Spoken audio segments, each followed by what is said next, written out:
राम जय राम जय जय राम।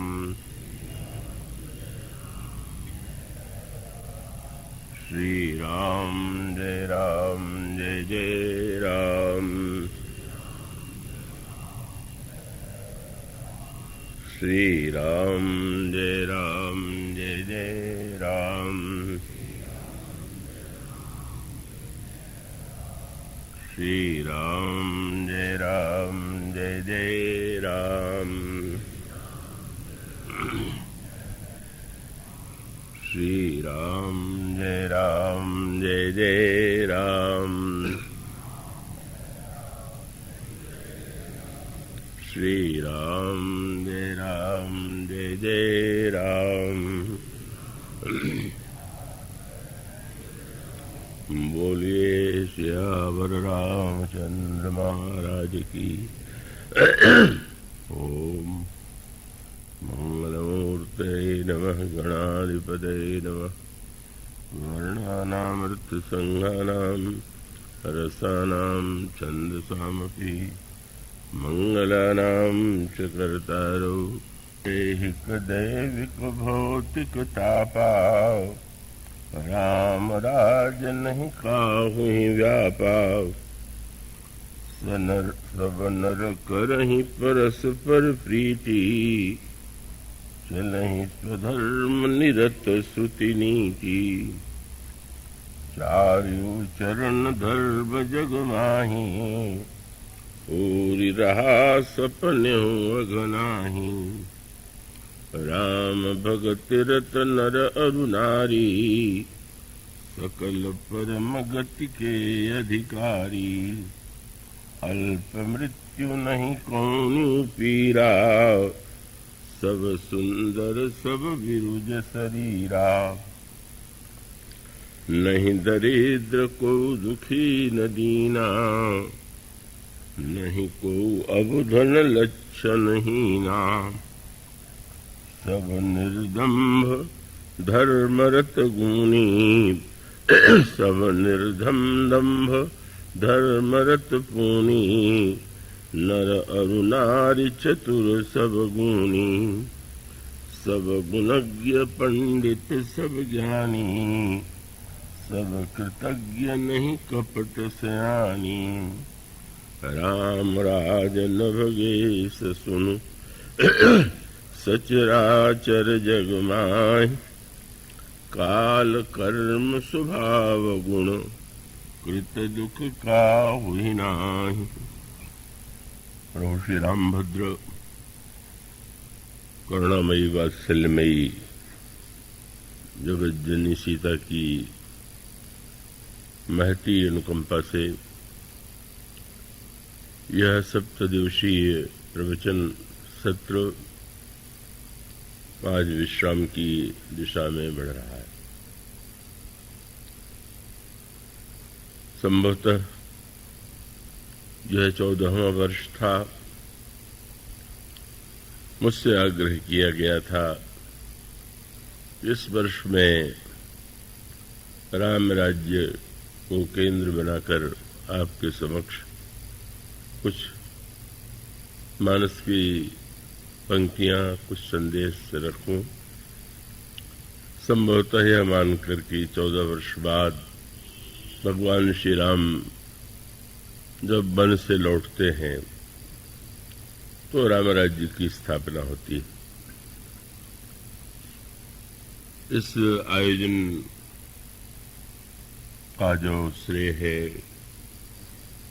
ज्ञान गंगा समिति की है, वह है इस समिति के द्वारा यह आयोजन भव्य रूप में संपन्न होने जा रहा है। श्रीनिवास जी इसके अध्यक्ष हैं। किसी विशेष कार्य से वहां आज भी नहीं उपस्थित हो सके हैं। हमारे श्री विनीत जी खरे जो अभी आपके समक्ष बोल रहे थे, वे उसके मंत्री हैं। और श्री नारायण भैया इसके संयोजक हैं। तो ये सभी लोग जिन्हें प्रभु ने इस कार्यक्रम के लिए निमित्त बनाया, मैं उन सब के प्रति आभार प्रकट करता हूं, धन्यवाद देता हूं। और इस पर श्री एस अग्रवाल परिवार के द्वारा श्री नारायण भैया, श्री त्याग जी, श्री जय भैया, श्री शिव जी और अशोक जी और उनका समस्त परिवार, जिससे मैं अनेकानेक वर्षों से जुड़ा हुआ हूं, जिनकी प्रीति और श्रद्धा बार बार यहाँ आने के लिए प्रेरित करती है। नारायण भैया बार बार उनके द्वारा कुशल प्रश्न करते रहते हैं।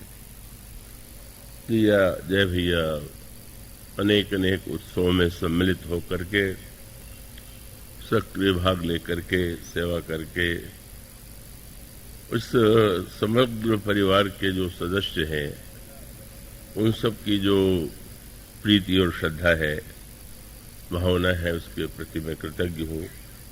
मेरा इस परिवार के लिए आशीर्वाद है।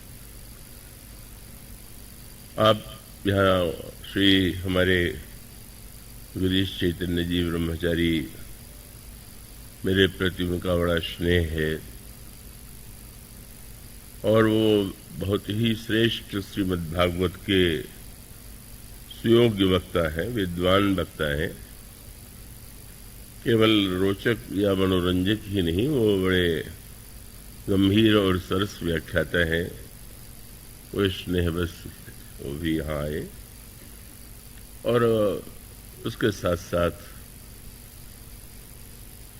कि ये अनेक व्यक्ति जो यहाँ उपस्थित हैं, मैं किन किन का नाम लूं, सब आप लोग जो यहाँ उपस्थित हैं, दूर से आकर के और निकट से आकर के जिस तरह से आपने कथा रस का आनंद लिया है, वह सराहनीय है।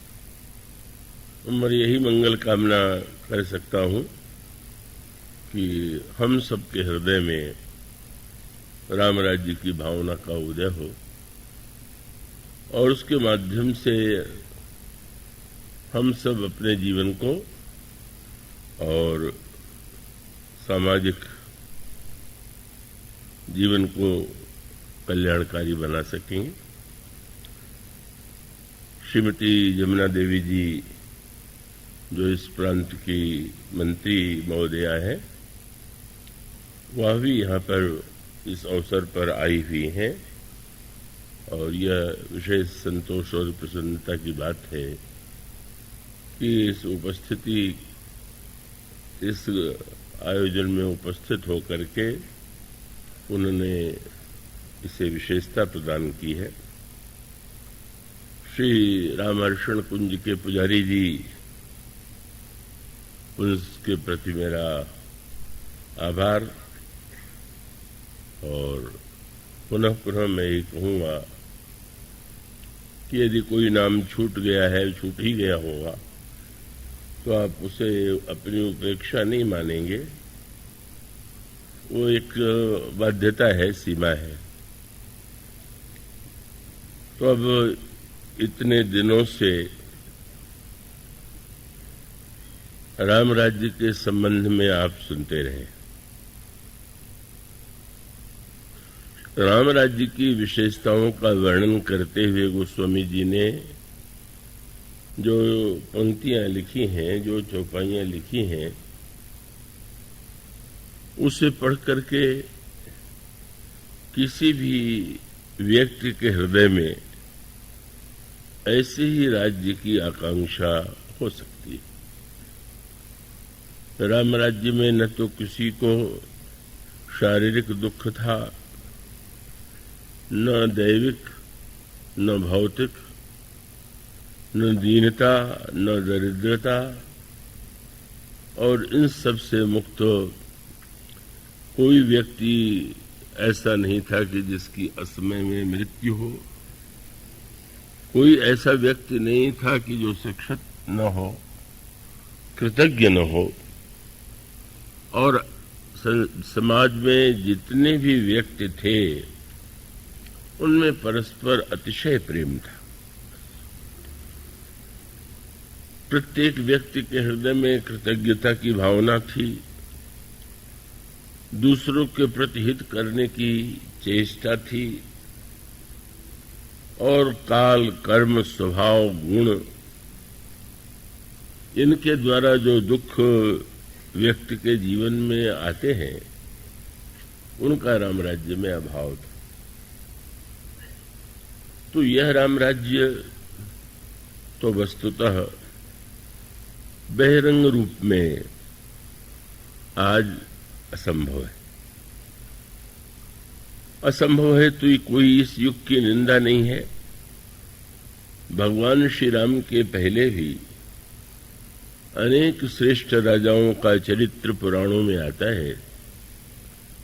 उनका राज्य भी कल्याणकारी ही था, श्रेष्ठ ही था, और बाद में श्री राम के बाद जो उनके वंशज थे उनके द्वारा भी बहुत श्रेष्ठ पद्धति से राज्य चलाने की चेष्टा की गई थी।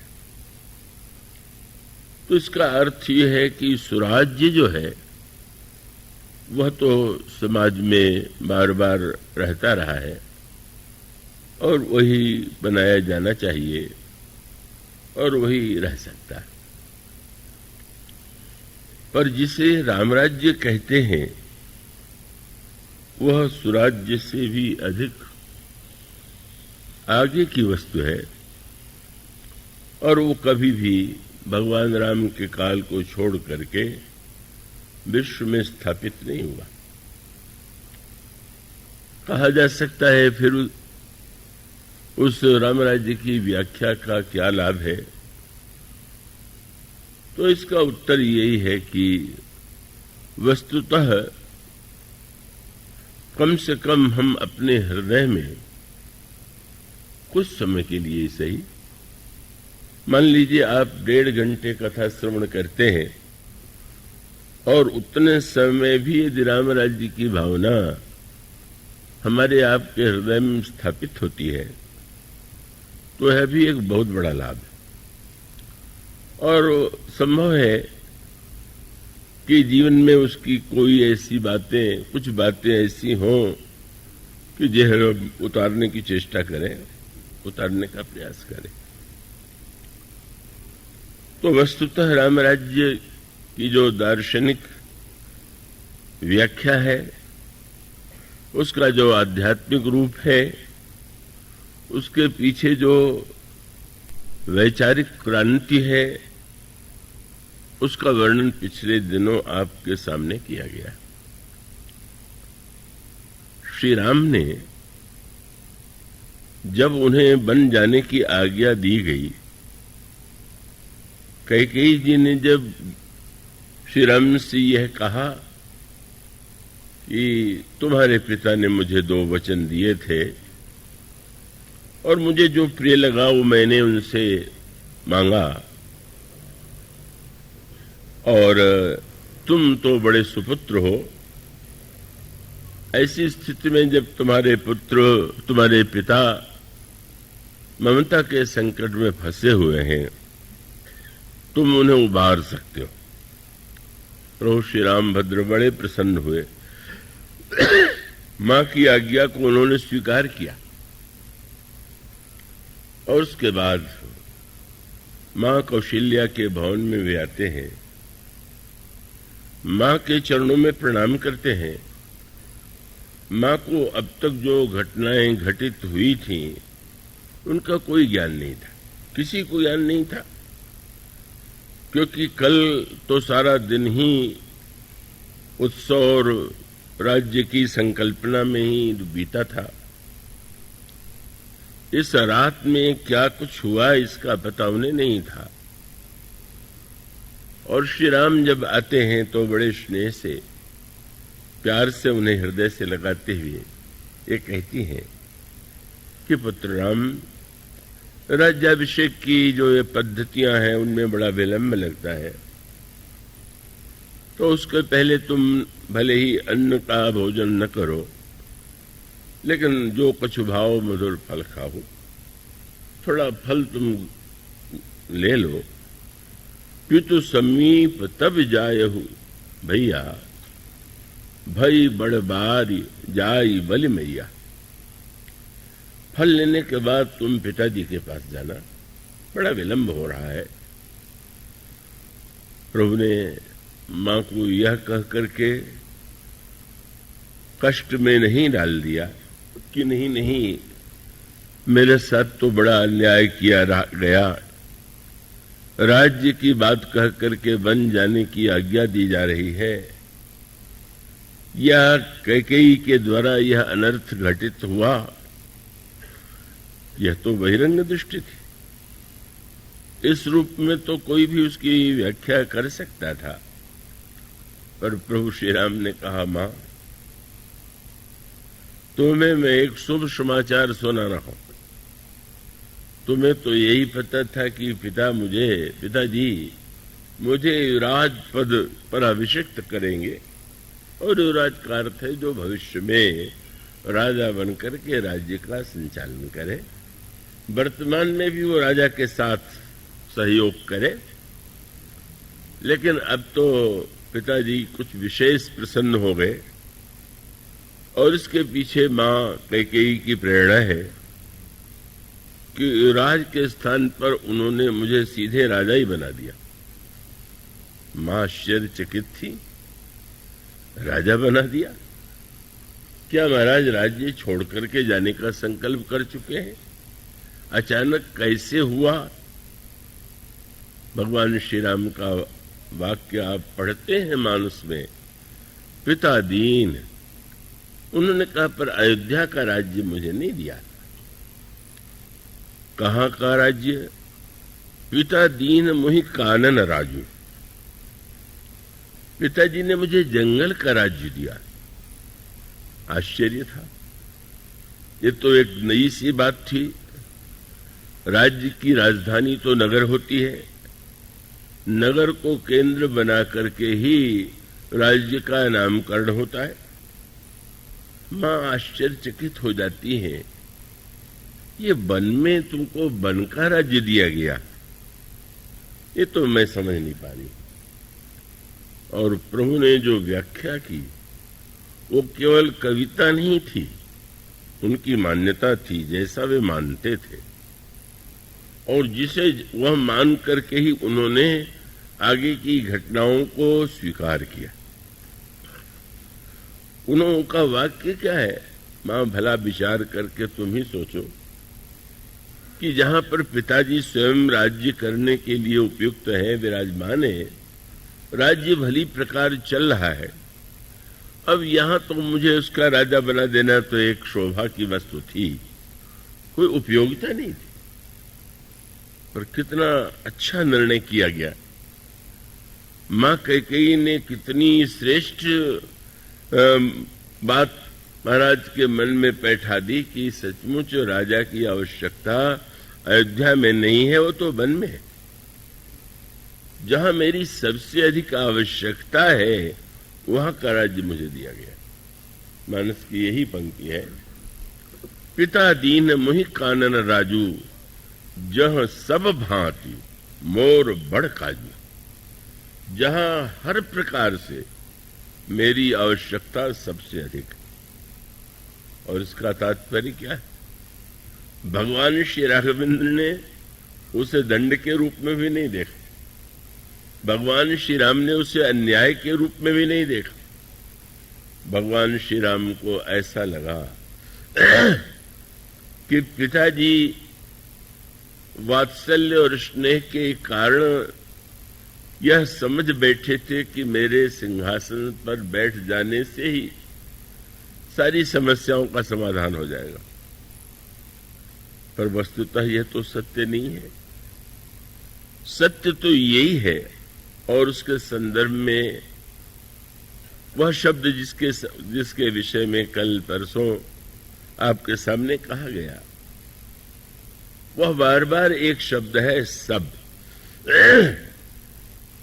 जह सब भांति, ये एक शब्द प्रभु ने यहां पर भी सब शब्द का ही प्रयोग किया। और जब राम राज्य का वर्णन है तो बार बार सब शब्द का प्रयोग किया गया। सभी सच्चरित्र हैं, सभी सुखी हैं, सभी कृतज्ञ हैं, सभी श्रेष्ठ आचरण वाले हैं, सभी व्यक्ति जो है दुख से मुक्त है। और इसका अर्थ ये है कि जब तक हमारे जीवन का लक्ष्य सर्व नहीं होगा, सब नहीं होगा, तब तक समाज में परस्पर का विपरीत वृत्ति, विरोध, द्वेष यह बना ही रहेगा, टकराहट होती ही रहेगी। एक वर्ग संतुष्ट होगा तो दूसरा असंतुष्ट होगा, एक को जो प्रिय लगेगा दूसरे को अप्रिय लगेगा। इसलिए प्रभु कहते हैं कि अब अगर नगर में श्रेष्ठ राज्य बन जाए और वन जो है वो उसी प्रकार से वंचित रहे श्रेष्ठ राज्य से, तो वो क्या हुआ? और यही सूत्र जो है राम राज्य का सूत्र है। भगवान राम ने वन यात्रा को इस रूप में देखा कि जिस राज्य की कल्पना मेरे मन में है, जो समाज को मिलना चाहिए, 14 वर्ष की अवधि उसके लिए बहुत आवश्यक है। और इस रूप में ही प्रभु ने इसे देखा।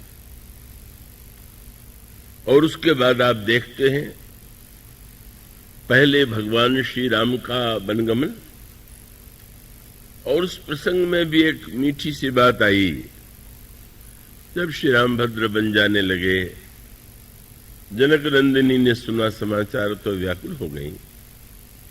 जहां श्री रामभद्र मां के पास बैठे हुए थे वहां आ गई, संकोच बस बोल नहीं पा रही है।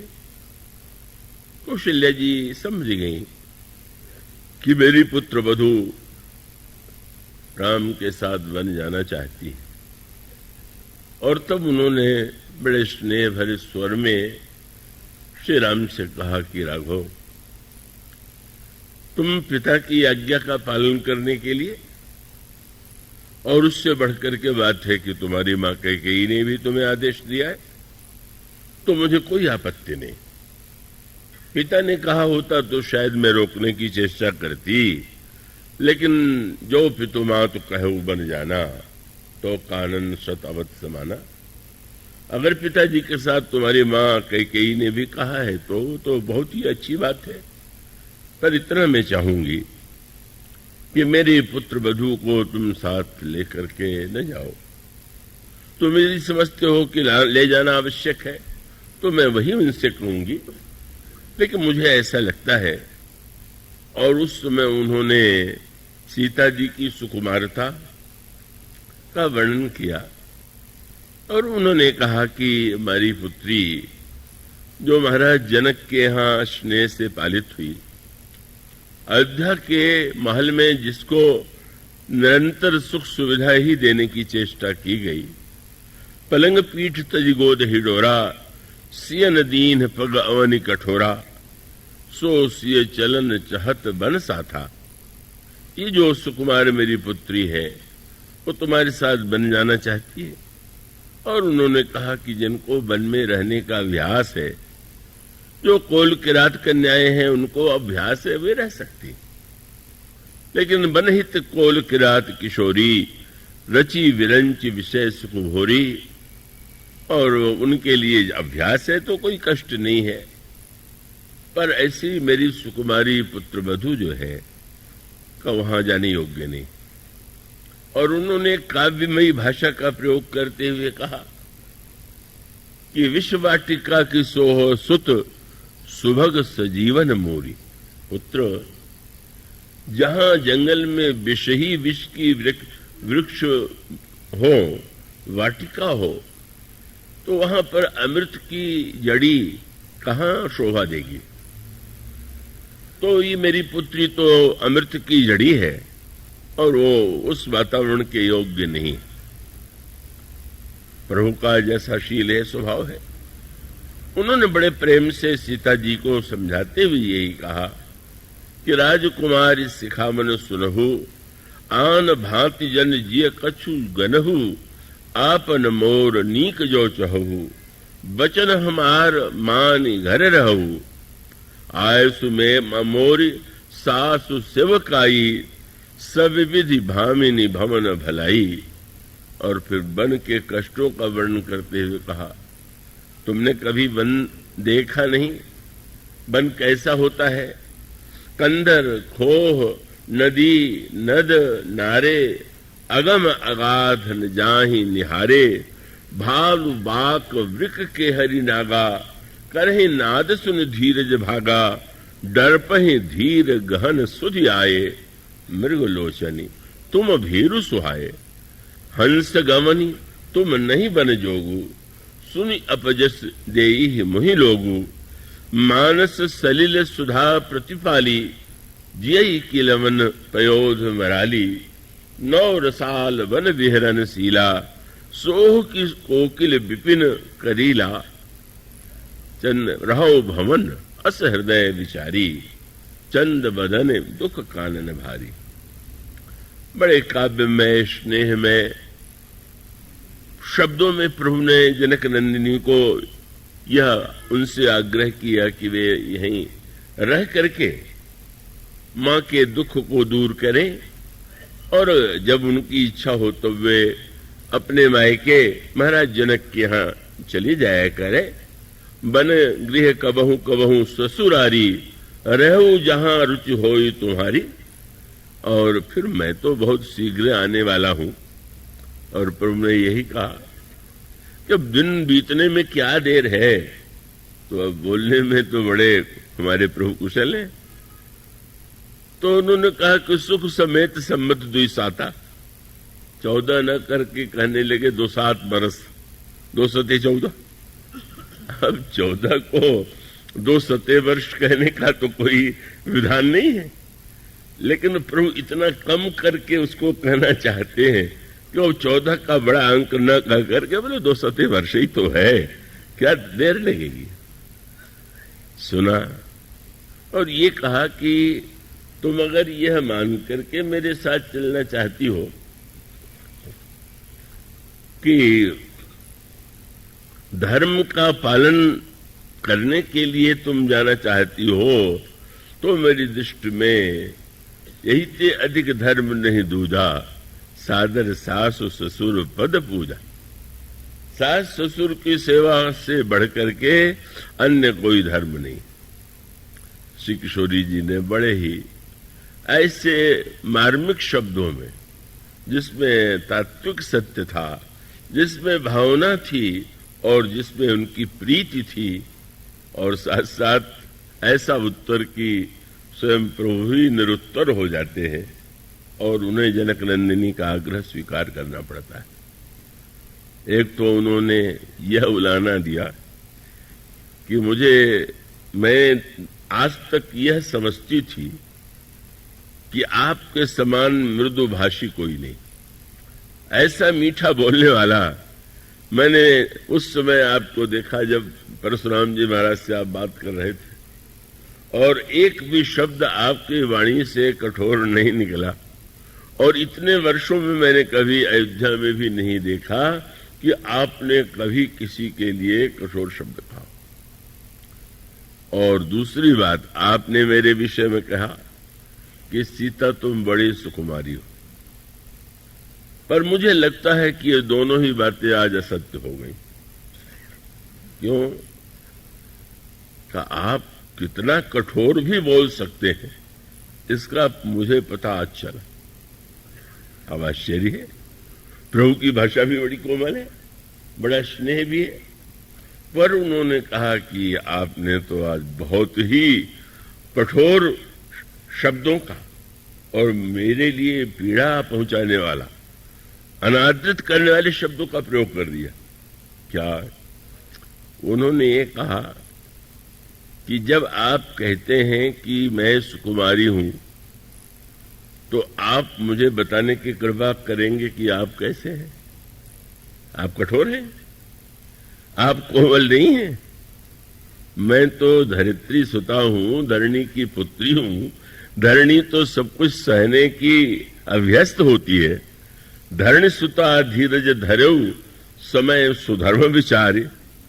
तो धरती की पुत्री को आप कहे कि तुम सुकुमार हो, और आप जब सुकुमार कहें और अपने आप को आप क्या समझते हैं ये तो बताइए। और दूसरा, सुकुमारता की आपकी परिभाषा क्या है?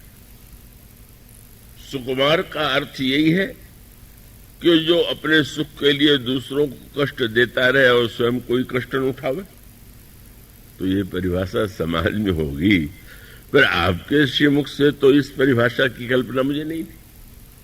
और आपने यही कहा कि मैं सुकुमारी और नाथ बनजोगू।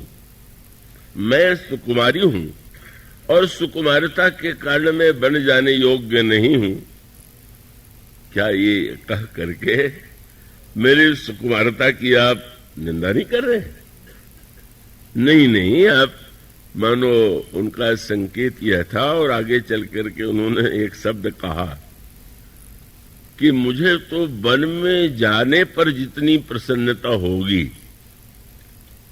और उसके लिए याद दिलाने के लिए एक शब्द उन्होंने कह दिया, वाक्य कह दिया, जिसे मां कौशल्या नहीं समझ सकती थी, पर प्रभु को याद दिला दिया। बोले आपके साथ जब मैं वन चलूंगी और आपका दर्शन मुझे होता रहेगा, तो क्या मेरे पास एक क्षण भी ऐसा होगा